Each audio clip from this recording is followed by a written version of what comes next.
Gestos Erróneos cuenta con el apoyo de Ediciones del Chapaleofú y Librería La Bullanga.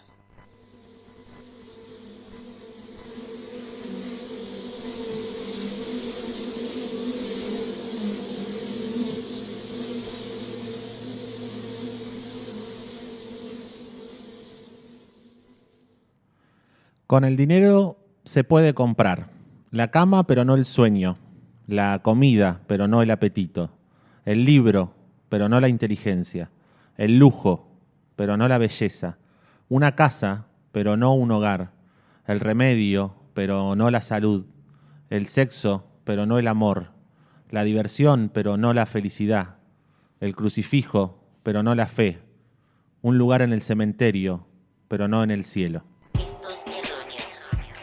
El cabello tomado con hebillas y tu corazón, pequeña luz en mi cuaderno. Ay, guacho, cómo tira este corazón.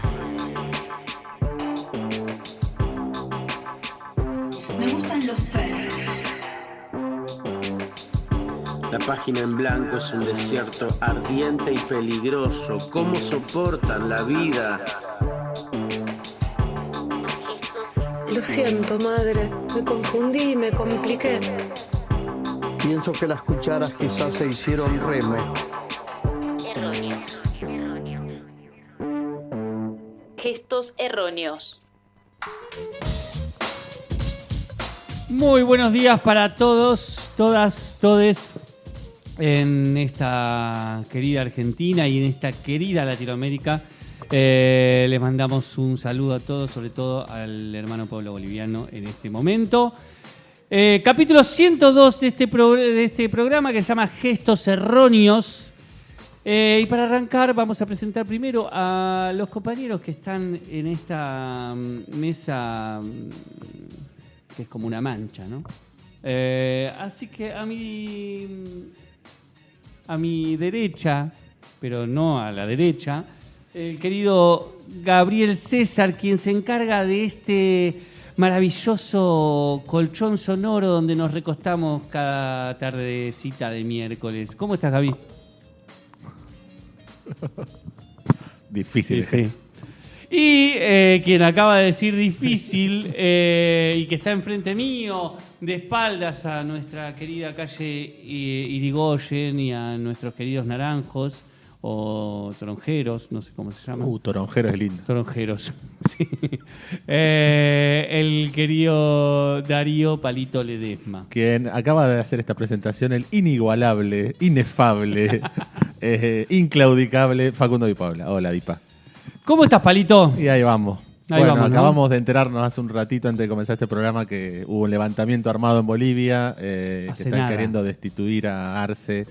Que Evo Morales y Arce están avisando y convocando a la comunidad mundial a una marcha por la democracia ante este levantamiento armado. Un nuevo dolor para toda esta Latinoamérica, así que un abrazo al pueblo boliviano. Veremos cómo va avanzando esto en las próximas horas, pero bueno, es reciente, hace muy poquito empezó esta una hora situación. y algo, sí. Así que estaremos atentos a qué está pasando. Muy bien, Palito, pero para seguir adelante con este programa en apoyo al pueblo boliviano y también dedicado a Eduardito Rodríguez del Pino, que se nos fue en el día de ayer y al que también queremos mucho. Sí, para quien no es de Tandil o quizás no lo conoce, Eduardo Rodríguez del Pino es un artista plástico tandilense, escultor, dibujante. Lo hemos cruzado en muchos caminos, ha sido docente de algunos de nosotros, un personaje que queremos y queríamos mucho y queremos mucho. Lo vamos a extrañar. Sí. Fue un tipo que nos marcó muchos caminos, un tipo que estaba en las marchas, que estaba donde tenía que estar, acompañando, muy inquieto, muy en todos los lugares y muy en las luchas importantes, ¿no? Me acuerdo ahí buscando que vuelva el tren, con los picapedreros, con reivindicar el laburo de los picapedreros, pero no así el laburo de explotar la tierra desmedidamente.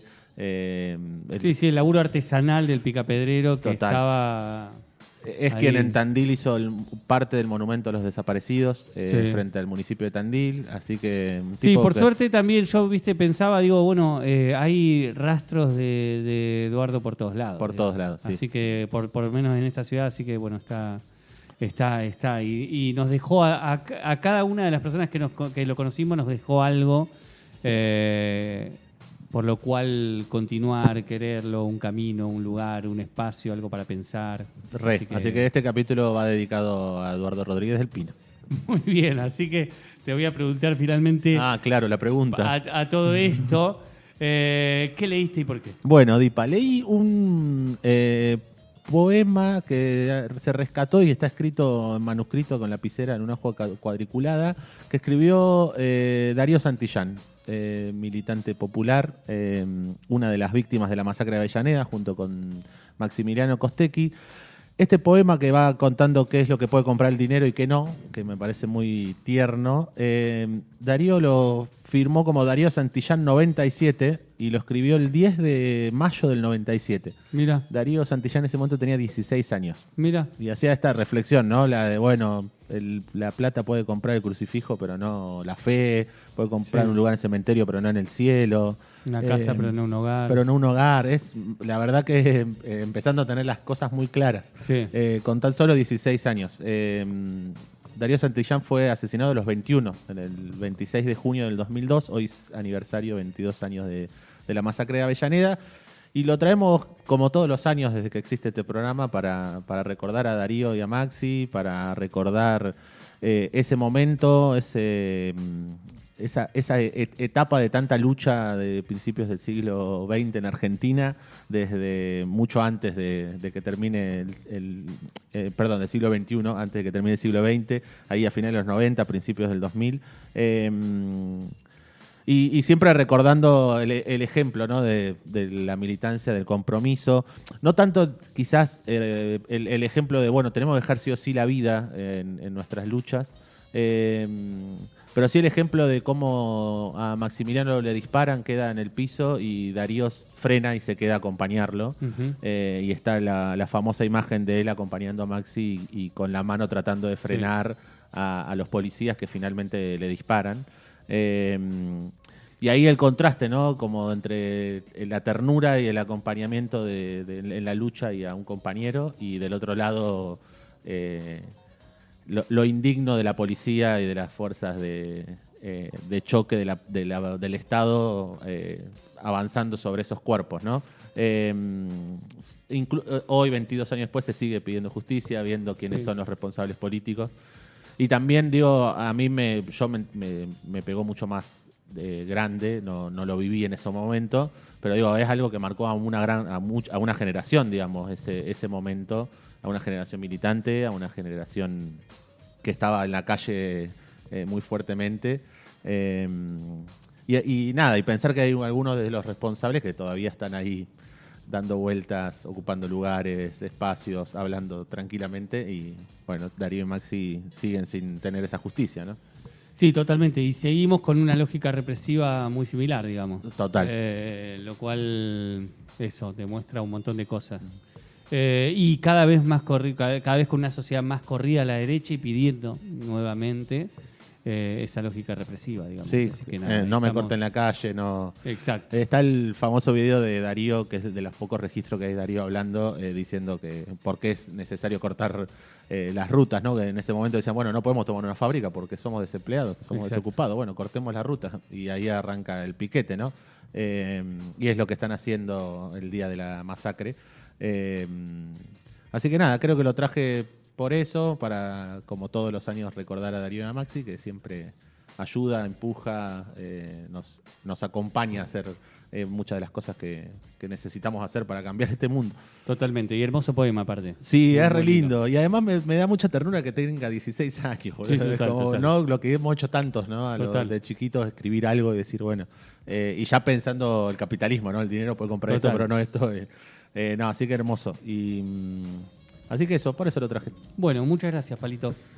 Así que Si alguien quiere... ¿Cómo se comunican con Si alguien nosotros quiere para mandarnos alguna si alguien quiere reflexión sobre recordar este día? a Darío y a Maxi, si quieren recordar a Eduardito Rodríguez del Pino, A Eduardito, si quieren decir algo sobre Bolivia. Sobre Bolivia, nos pueden escribir al chat de YouTube porque estamos saliendo en vivo por ahí. Nos pueden escribir a nuestro Instagram, que es Gestos Erróneos, nos mandan un mensaje, nos etiquetan una historia, lo que ustedes deseen.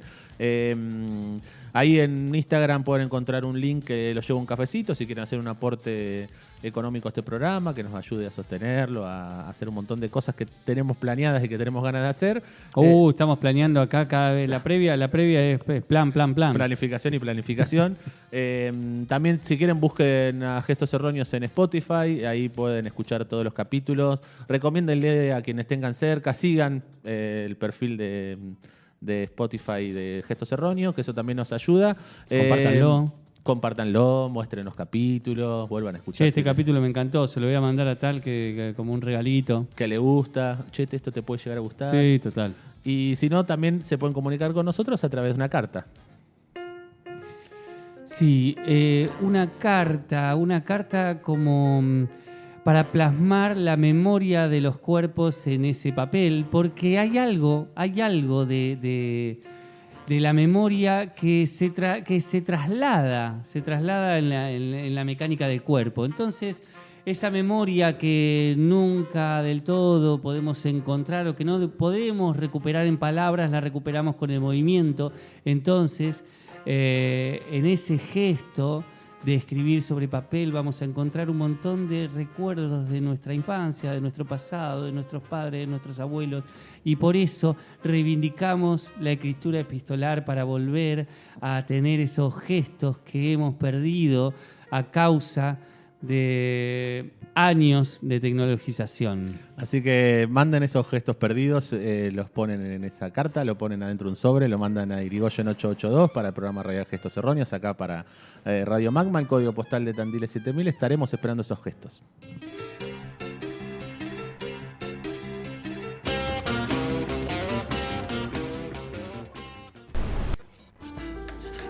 Gestos Erróneos, un perro filosófico que se descubre a través de la otredad. La vida en un mundo aparte, o así se vive, apartado del mundo. Familias numerosas, o mejor dicho, madres solteras con muchos hijos. Los cacotes que inventan caminos, así el barro no te muerde los tobillos. Pilones de basura por acá y por allá. Esqueletos de autos robados, ya desmantelados, saqueados y prendidos fuego. El sonido de un balazo en una esquina, 10 balazos de respuesta en la otra. Charla de vecina a través del alambrado mientras cuelgan la ropa en la soga. Che, ¿te enteraste que lo mataron a fulano? Sí, y que a Mengano le reventaron el rancho en la madrugada. La puta policía y sus cacerías. La iniciación sexual bien temprana, los guachos, las pibas, el comedor que se redujo a tan solo una merienda por día, los que se van a trabajar con sus bolsitos y sus bicis y sus ojos tristes y cansados, la mayoría de la juventud que abandona la escuela creyendo que San Martín lo único que hizo fue posar para el billete de 5 pesos, las madres que lloran la muerte del hijo chorro en velorios propios y ajenos. Más patadas que gambetas en el campeonato de fútbol los domingos a la tarde. El aire intoxicado porque el porro que vende la tranza está cortado. Los evangelistas y sus gritos. Los perros persiguiendo las motos. El guiso salvador del mediodía. El mismo guiso de la noche.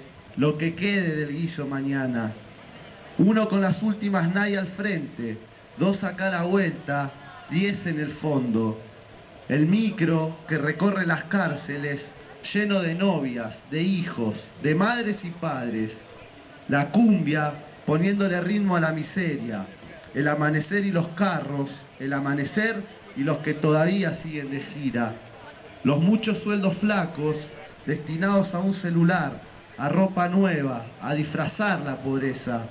Maradonas que mató la policía, que están en cana o laburando en una fábrica y derrochan su magia, pero en una canchita de barro. La avenida y su frontera que divide a la villa del mundo. Rezos que ruegan exiliarse a la sociedad. El sonido anestesiante de la lluvia maltratando las chapas. Los extranjeros de la clase media que vienen a comprar droga y se van descalzos, sin plata, pero con la droga. Las velas derritiéndose en los mini santuarios con las fotos de los pibes que murieron a mano de las balas.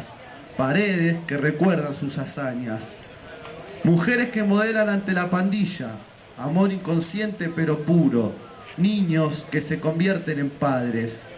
La religión de odiar a muerte a la yuta y 2 de sus devotos a bordo de un superauto, seguramente robado. Habitantes que se conocen todos, secretos que saben todos, engaños imposibles de ocultar. Panorama de vida que siempre tiene olor a celda, a plomo, a trabajo en negro o en gris, o a traje de encargado de limpieza. Es la villa, es otro mundo, es vivir apartado. Y acabamos de escuchar al invitado de este capítulo número 102 de Gestos Erróneos, César González, leyendo un poema que va a ir retratando un poco su contexto, la villa, lo que ve, lo que siente. Tiene una forma de leer muy rítmica, viste, que como que todos los versos parecían casi idénticos. Sí, total. Y una forma de narrar ese barrio de una manera maravillosa. Total. Lo de Maradona es que mató a la policía, cada vez que lo dice me destroza. Sí. Y lo de los santuarios también. Creo que cada momento de ese poema, en los momentos en los que refiere a situaciones que tienen que ver con la muerte, me estremece muchísimo. No sé, que es algo de lo que más me queda de ese poema. Lo había leído varias veces y en estos días buscando para el programa encontramos este audio y digo, no, mirá qué loco, cómo lo lee y la fuerza que tiene, ¿no?, la lectura de ese poema. Sí, hay algo también, a mí me gusta mucho esta cosa del trabajador, el obrero que va, que viene, que juega al fútbol, que a la madrugada se cruza con los que siguen de gira pero está con el carrito. Viste, como que hay algo también del laburante que entra ahí, sale, trabaja, viene en ese contexto. Ese laburante es un laburante distinto, digamos. Sí, re. César González tiene 35 años.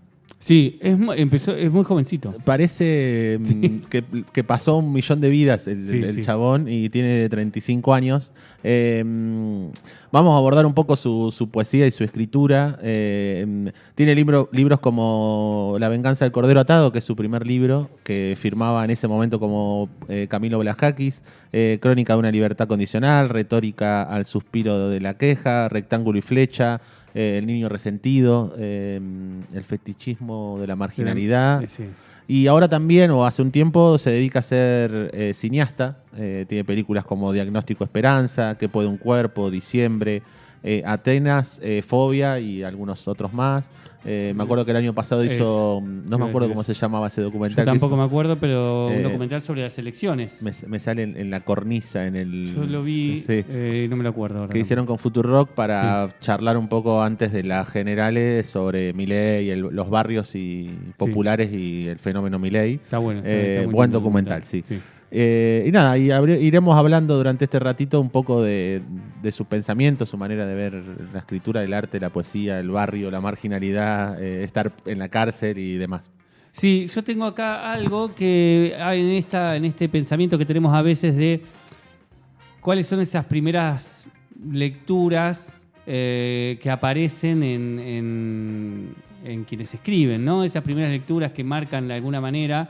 Tenemos el territorio como barrio, el territorio de la lectura, y acá dice en un momento en una entrevista: tengo la lectura incorporada desde chico por la señora que sirvió el café, lo describe así, porque después en la entrevista cuentan que su abuela le sirve un café, él tiene, creo, si no entendí mal en la serie de entrevistas, se hizo una casa atrás de la casa familiar, digamos. Tengo la lectura incorporada desde chico por la señora que sirvió el café, su abuela. Leía la Biblia o me daba un latigazo. En la cárcel también, pero en lo que yo considero literatura inofensiva porque no tenía nada que ver conmigo ni con mi realidad del pasado o del presente. La cárcel me puso una pausa para pensar lo que no venía siendo los últimos años de mi vida. ahí me di cuenta que había sobrevivido de milagro y valorar bastante ese milagro, digamos. El milagro de haber sobrevivido, ¿no? Pero me interesaba esta idea de, bueno, la Biblia como primera lectura, digamos. Claro. Lecturón, digamos. Sí. Me encanta, digamos. También es como un inicio... Sí, fuerte. Con un quilombo, porque es un montón la Biblia.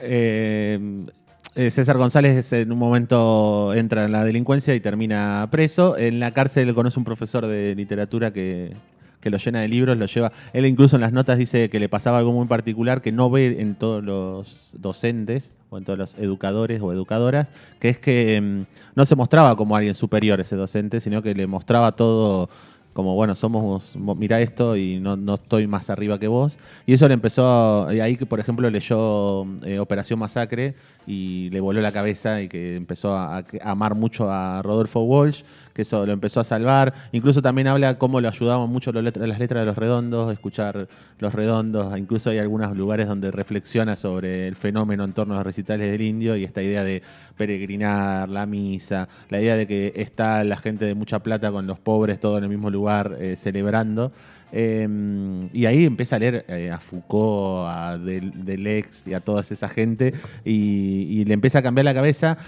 Y al punto de que, por ejemplo, en una de las notas dice que le pasó algo muy particular, que es que hasta ese momento pasaba desapercibido, era un preso común.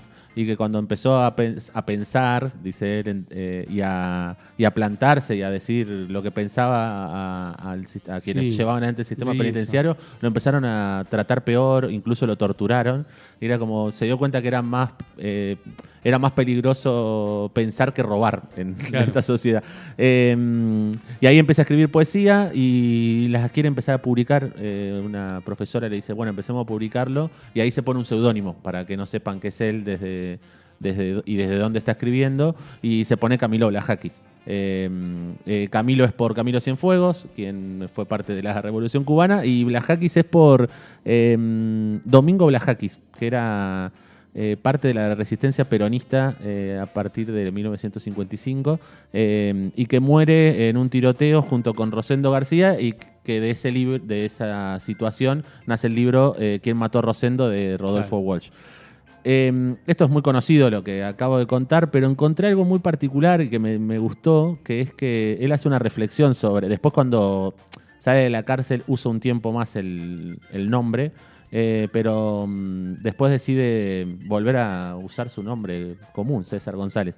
Y él dice, ya no es Camilo Blajakis, desde hace varios años es, como siempre fue, César González.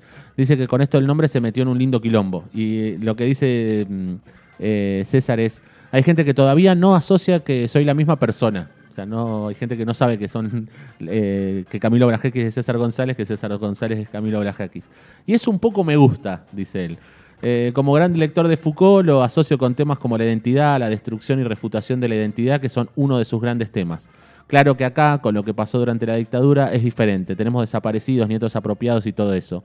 Pero que mi identidad no esté muy clara, no me disgusta.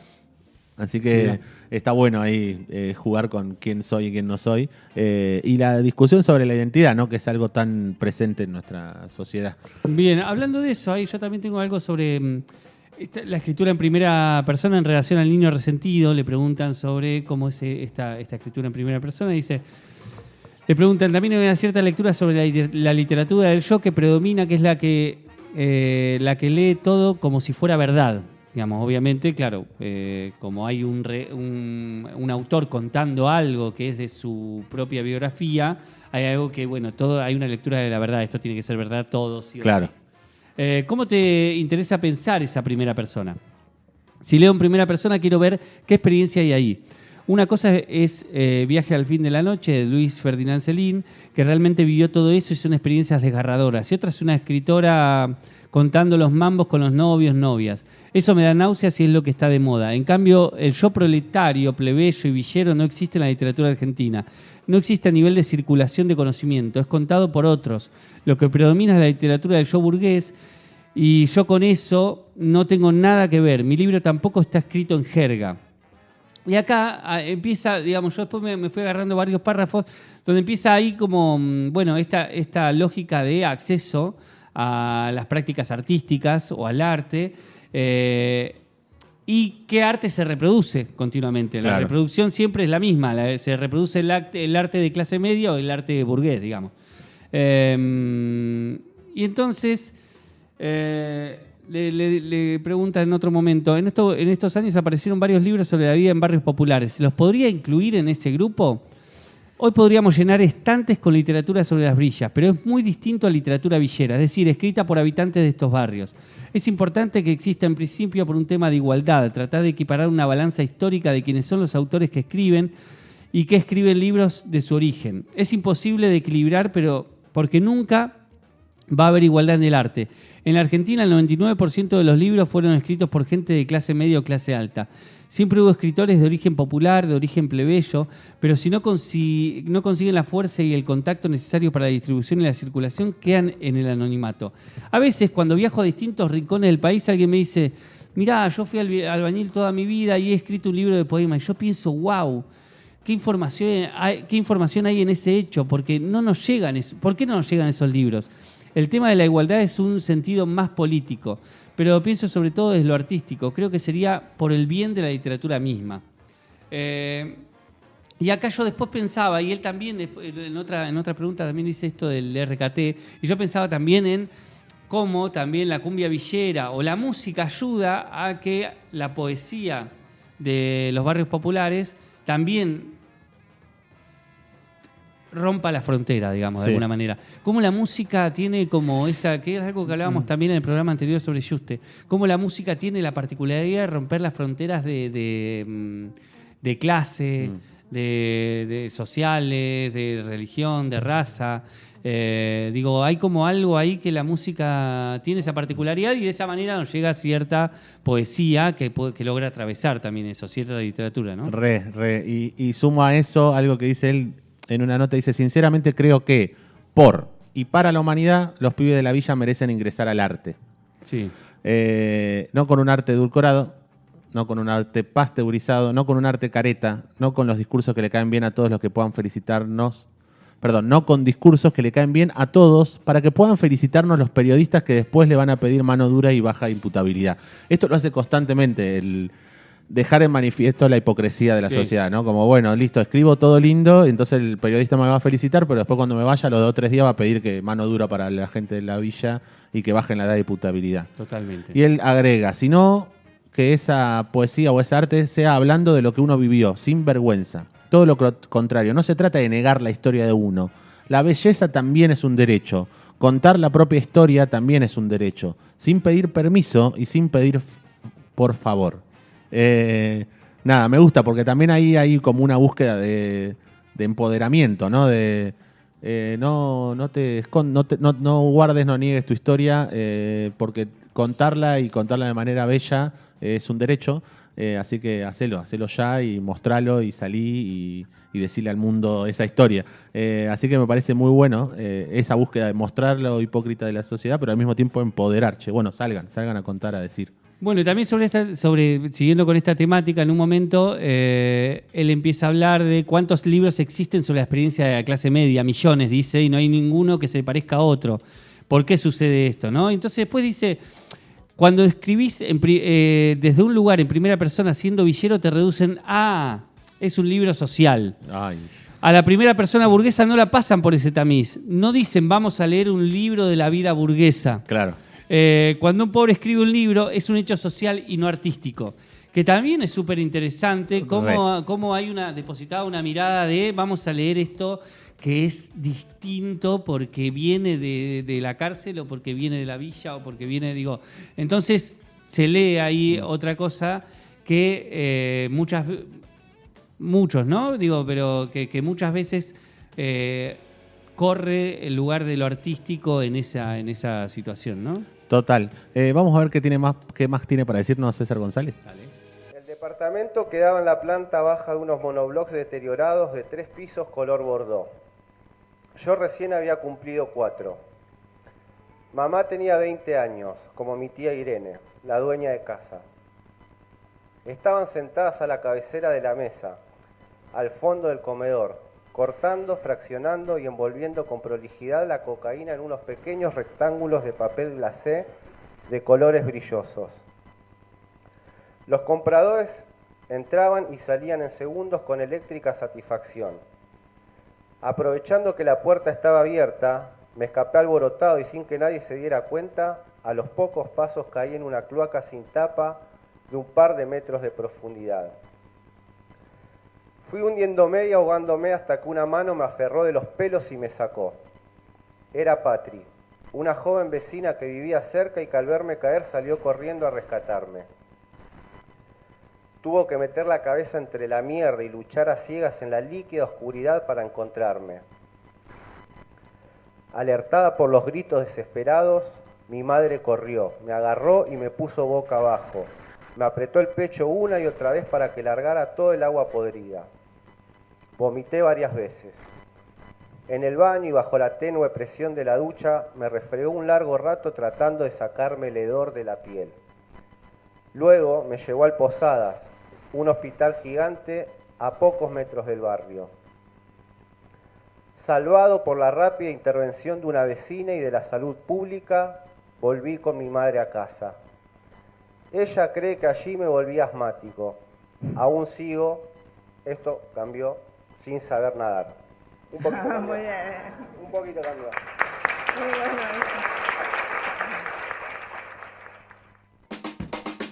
bueno. Bueno, acabamos de escuchar al invitado del día de hoy, a César González. Me gusta que hay un detalle muy... que quizás pasa desapercibido, pero él dice cuando lo llevan a la ducha, bajo la tenue presión del agua, como diciendo, bueno, no hay mucha presión de agua en el barrio, me limpiaron. Bueno, y además de toda la historia, ¿no?, que trae, eso lo está leyendo en una feria del libro y hace esa pequeña aclaración al final de, bueno, al final sí sé nadar. Pero pensando en esto, en el momento donde uno, digo de vuelta, ¿no?, la sensación de muerte, pero también la sensación de comunidad. Y en una entrevista le dicen que estaban llevando adelante un evento que se llama ¿qué poesía hay en las villas? Y él dice, planteamos la pregunta desde un lugar medio irónico, medio cínico, porque las villas rebalsan de poesía, quizá no escrita, quizá no sofisticadas en términos formales, pero la vida en la villa es muy poética, sin romantizar, porque es una poesía que resiste a la muerte, como decía Deleuze. Resiste a la muerte concreta, física, pero también a un montón de otras muertes, como que no haya perspectiva de futuro, que los pibes no tengan una salida laboral estable, que no crean en nada. Y a pesar de eso subsiste una vitalidad, una comunidad. Retomo lo que decía una de las vecinas en el corto. La gente se conoce, se saluda, se reconoce, hay encuentros, hay comunidad. Sobrevive la alegría a pesar de esos síntomas tan adversos. Nada, me gusta este contraste, ¿no?, entre la muerte, la vida, lo comunitario como forma de vida, ¿no?, que también aparece. Subsiste una vitalidad, dice él, una comunidad. Y creo que aparece ahí, ¿no?, la vecina que lo ve y dice, y va y lo rescata.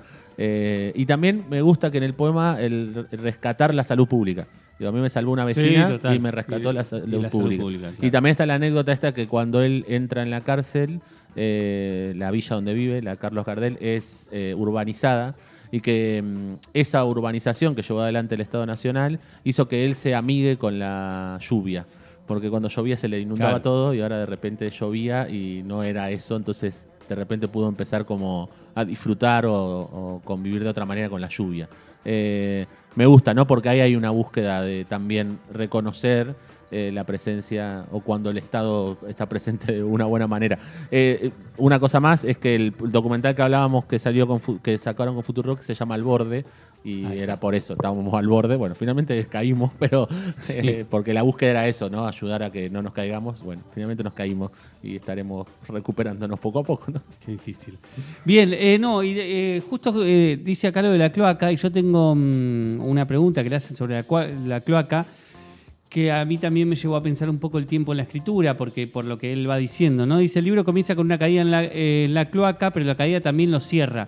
¿Por qué la decisión de cortar ahí y no llegar al presente?, le preguntan, ¿no?, en el libro El niño resentido. Lo tuve muy claro desde el comienzo. Dije que no voy a agotar toda la reserva de mi vida sabiendo que ya que viví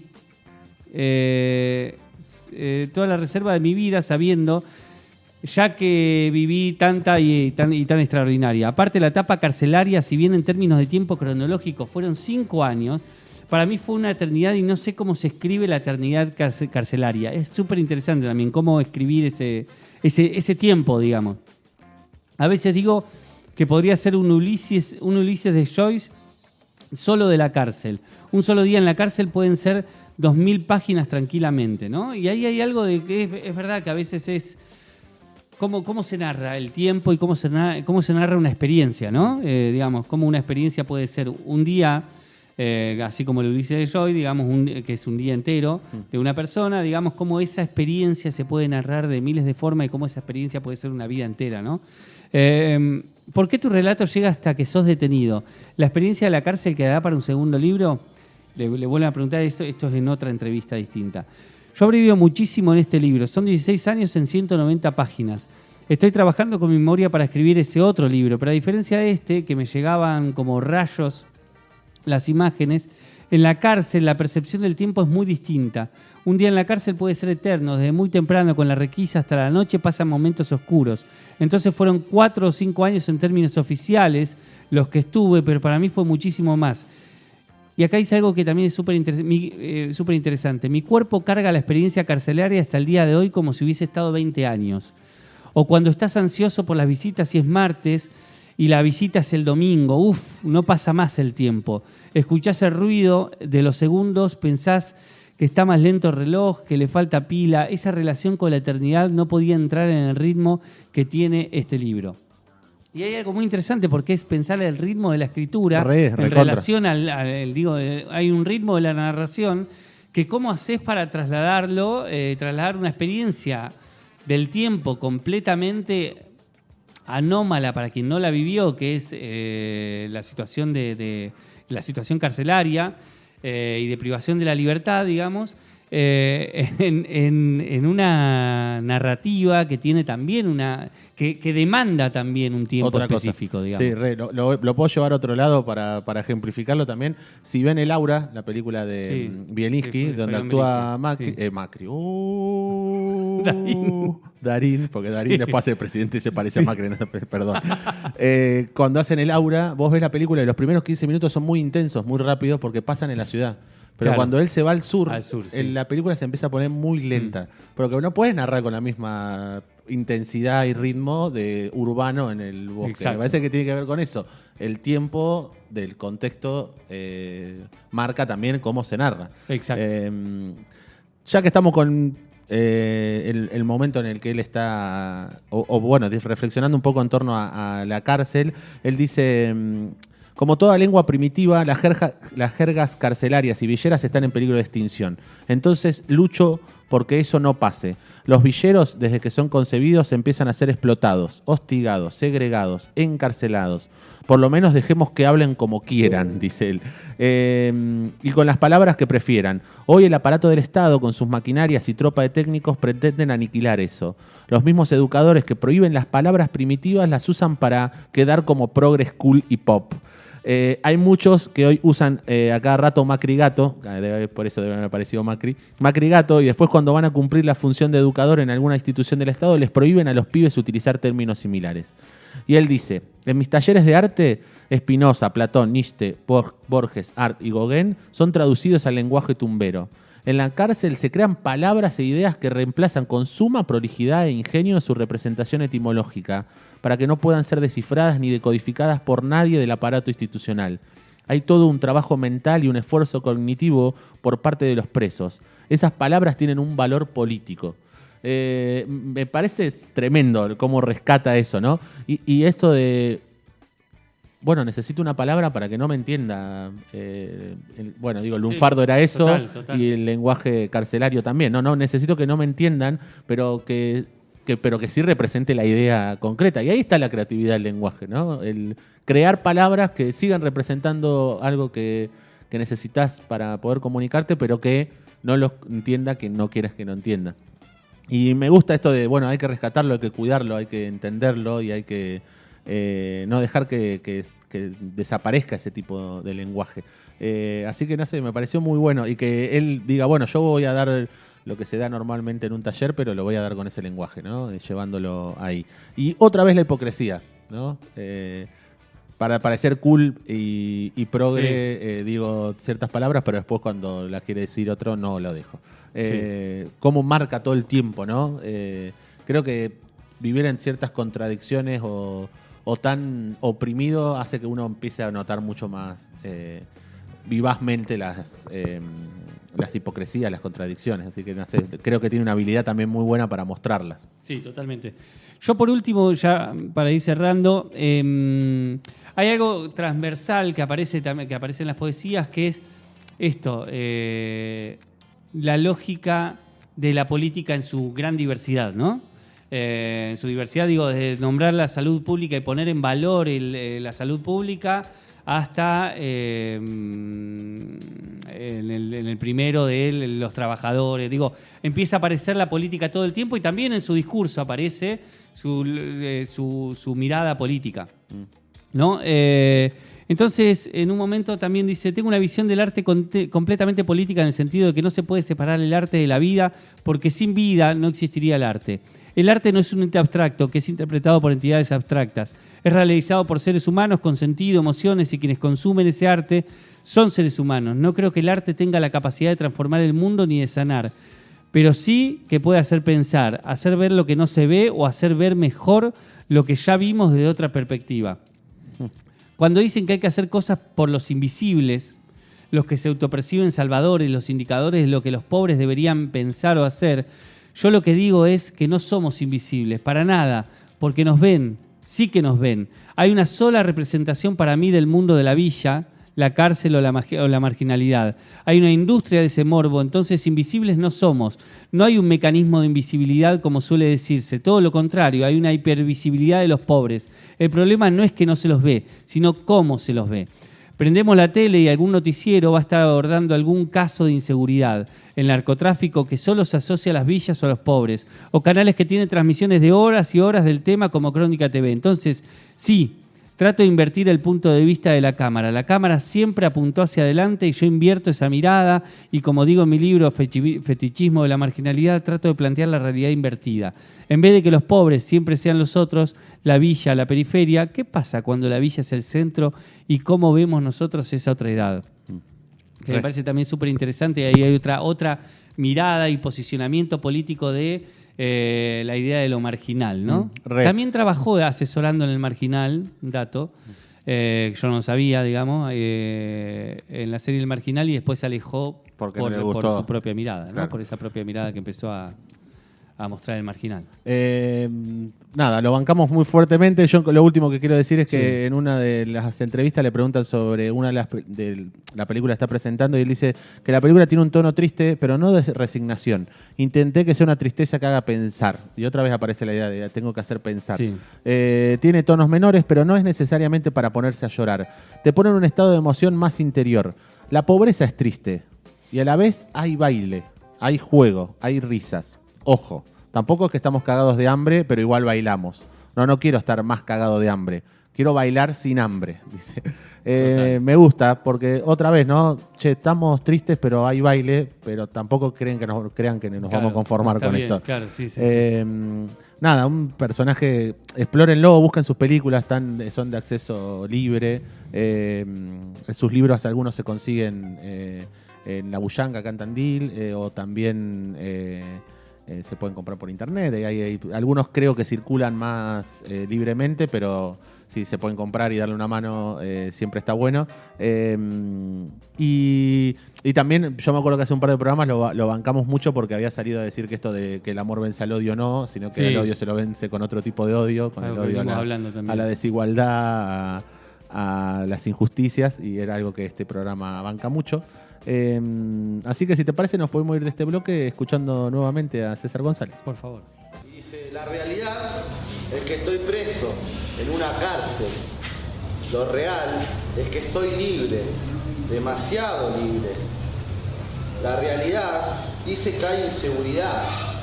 Lo real grita que la violencia es consecuencia de la exclusión, de la marginación, del mentir. La realidad es que nos quejamos de que todo es una mierda, Lo real es que somos la especie más fácil de domar.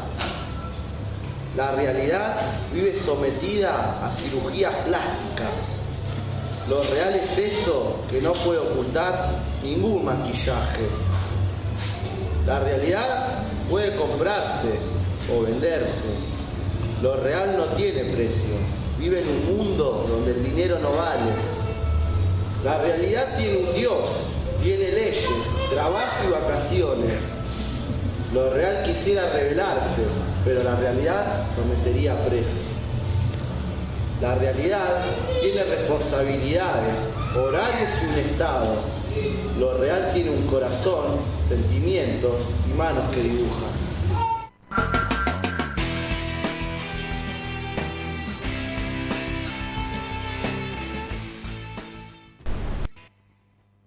Laberinto mutilado. Hay calles innombrables que prolongan palabras y culminan en un punto de madera. Hay calles audazmente cortas, deambuladas por potros, que terminan en un punto de madera. Aunque existe una calle, solo una, esa calle, esa ínfima senda que es un punto de madera, enciende el fuego de las otras cuando tiemblan. Qué temazo, boludo. Me dieron ganas de ver Django, porque este tema suena en Django, en la película de Tarantino, que es maravilloso. Me dice, bueno, vamos a hacer un western y voy a poner hip hop. Perfecto, genio, ídolo. De las mejores bandas sonoras de las películas de Tarantino, la de Django, porque es muy rara. Creo que me gusta por eso, porque es muy rara. Pero bueno, no sé por qué estoy hablando de esto, porque te tengo que hacer la pregunta obligada de cada uno de estos bloques, que es, ¿qué leíste por qué, Dipa? Bueno, leí un poema de Fernando Noy.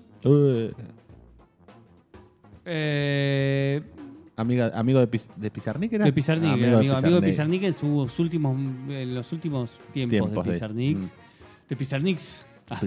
De Pizarnik. Y bueno, gran poeta argentino también.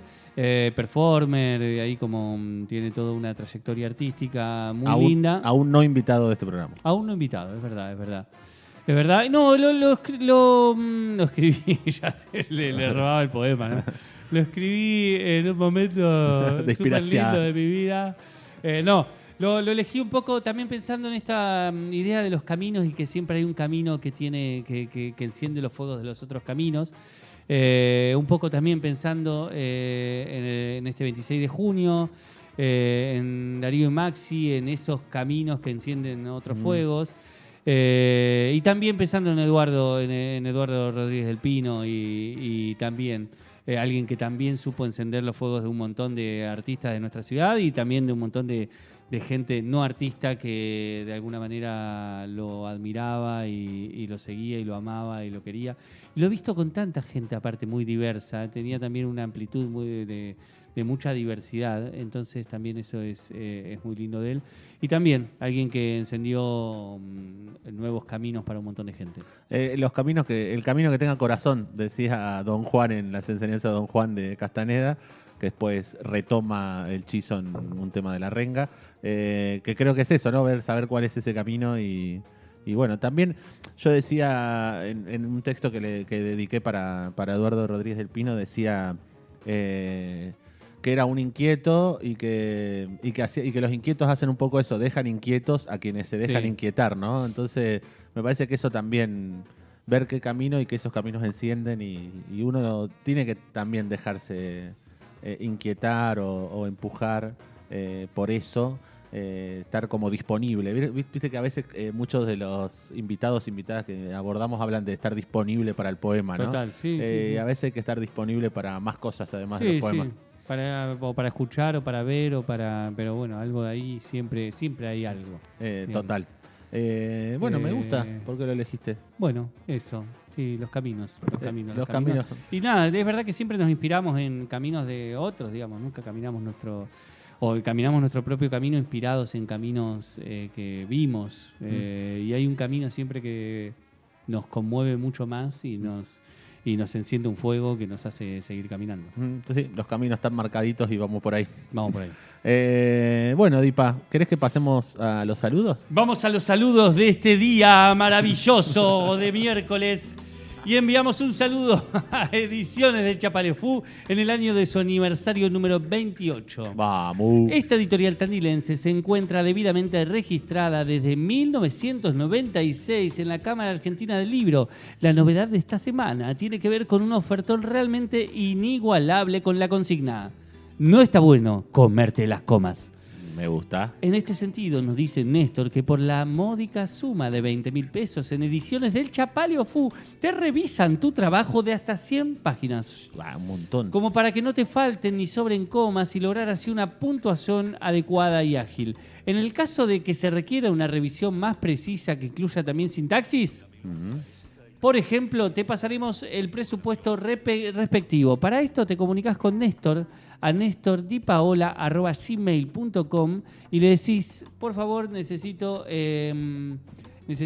no comerme todas las comas que me comí, o revisame estas comas porque es un bajón. Yo me doy cuenta que es un bajón. A mí me pasa mucho eso. Me duele la panza de la cantidad de comas que me comí. A mí me pasa mucho eso de que meto comas en lugares donde no van y necesito que me revisen las comas.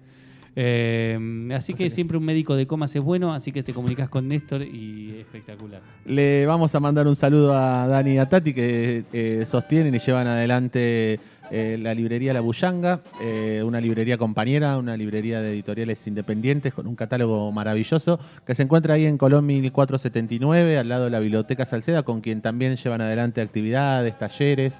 Estos días que pasó la semana pasada hicieron el Bibliopalusa para festejar los 105 años de la Biblioteca Salceda.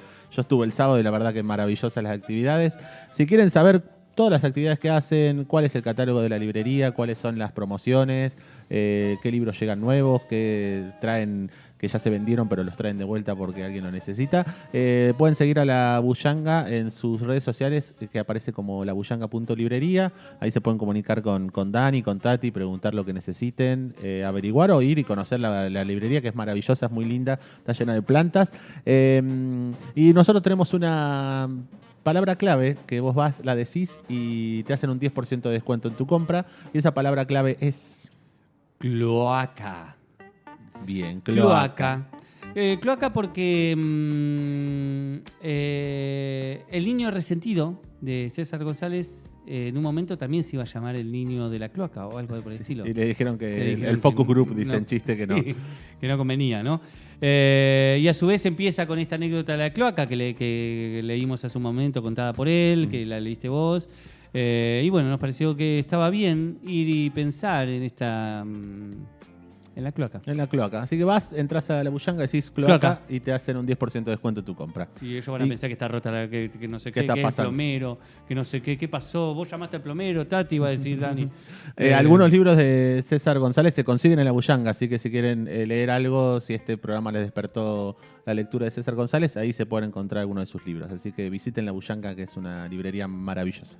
Bien, y vamos a los últimos saludos de esta noche maravillosa en Radio Magma. Sí. Vamos a ver. Se quedaron en silencio. Vamos a ver. Mirá, acá dice Néstor, nos manda un mensaje de... Néstor, el mismísimo Néstor Di Paola en este momento. Sí, desde Santiago del Estero. En Santiago del Estero está. Sí. Bien. Y dice, muy bueno, recuerdo que cuando todavía era Camilo, lo invitamos a la Feria del Libro de Tandil. Mirá. Cuando todavía se llamaba Camilo Blajakis, o sea, estaba con el seudónimo. La rompió, dice, impresionante concurrencia de adolescentes en ese momento, dice. Mirá qué bueno, che, esto. Este dato. Yo cuando llevo los poemas a algunas clases, realmente...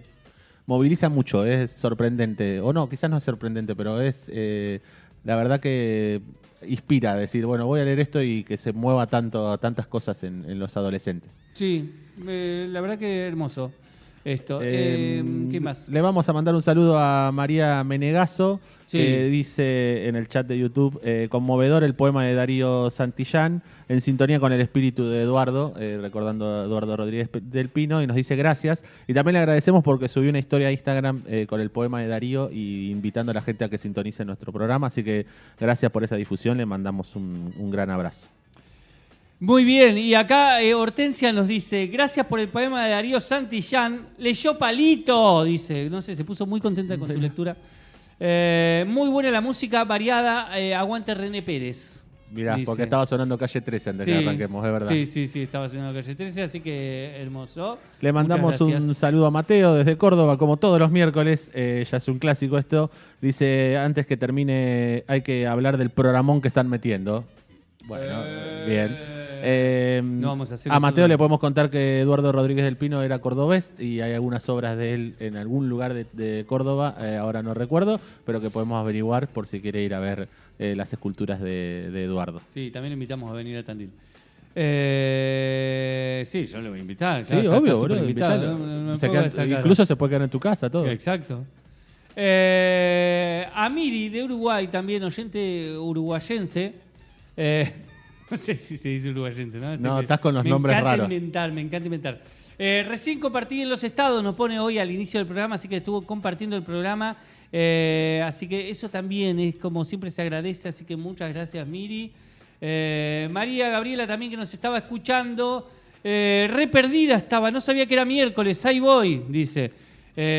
Así que también muy, muy felices de que nos escuche. A Yor también que nos estuvo escuchando y que nos dijo que no estaba andando en la página y se pasó a YouTube, que es el otro lugar donde nos pueden escuchar. Y no sé si tengo alguno más. ¿Vos tenés alguno más? Ninguno más. Bueno, los queremos un montón. Me encanta que los oyentes, las oyentas, les oyentes se pongan ahí como a darnos estos abrazos. Lo dije la clase pasada. No vuelvo a decir esta clase.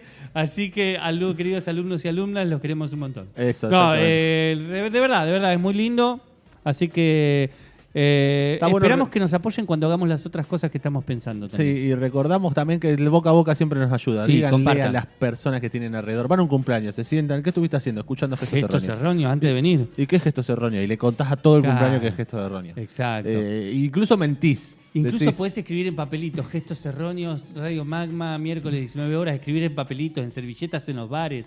Hay que hacer una campaña. En los baños de los bares. Una campaña casi vandálica de gente escribiendo Gestos Erróneos con lapicera en distintos lugares, sin intervenir nada que le moleste al otro. Sino eso, en una servilletita, en el cuaderno de un compañero o compañera. Eso me gusta. En el de la oficina de al lado, escribí Gestos Erróneos, escuchar los miércoles 19 horas. Solo eso, miércoles 19 horas, Gestos Erróneos. El otro se pregunta y hacemos una gran intervención poética colectiva para que todo el mundo, para que circule esto que hemos dado en llamar Gestos Erróneos tan lindo. Yo tengo un sueño de viajar a Buenos Aires, ir a donde está la escultura del gaturro de Nick y escribirle Gestos Erróneos en la frente. Sí. ¿Estaría bien o no? Sí, creo que la sacaron igual, pero me hubiera gustado muchísimo. Bueno, nos vamos a ir yendo. Este programa fue llevado adelante por Facundo Di Paola, Darío Ledesma, Parito es mi nombre, la operación técnica y selección musical Gabriel César. Así que nos vamos y nos encontramos el próximo miércoles a 19 horas en esto que hemos denominado, me encanta hacer eso, esto que hemos denominado Gestos Erróneos.